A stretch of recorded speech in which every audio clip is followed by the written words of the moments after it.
কই না আপনি দোয়া করেন কত দিছেন 50 টাকা হে আল্লাহ তোমার অদম তোমার দৌড়ে হাত উড়াইছে তোমার এক বান্দির বাচ্চায় 50 টাকা দিছে হে জান সাহেব কি? আপনি কি বলেন বান্দির বাচ্চা কোনকে বান্দা বান্দা মহিলা গো বান্দির বাচ্চা কনা আল্লাহর বান্দি না বান্দি। মহিলারা হ্যাঁ হ্যাঁ আপনার মা আল্লাহর বান্দি না বান্দি তারি ফুলা না পোলা তাহলে বান্দা আপনি না। বান্দির বাচ্চা হইলেন না বান্দা কোন নাকবো ওই তো বান্দির বাচ্চা কই নাম নিতে পারেন হে ভাই কোন আচ্ছা। মোনাদার সাজ্জাদ হে আল্লাহ তোমার এক বান্দির বাচ্চা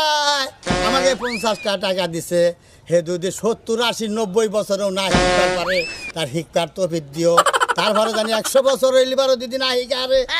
150 বছরে গেলে যদি না শিখারে জীবন ঘুরে খালি ট্রেনিংই দেওয়াই তারপরে জানি মরার আগে একদিন বিমান চালাই মরবার পারে হে আল্লাহ আমিন না এটা আপনি কোন দোয়া করলেন যে 150 বছরে জানিয়ে আপনার কত দিন লাগবে শিখতে ওটা তো আমি কম না আপনি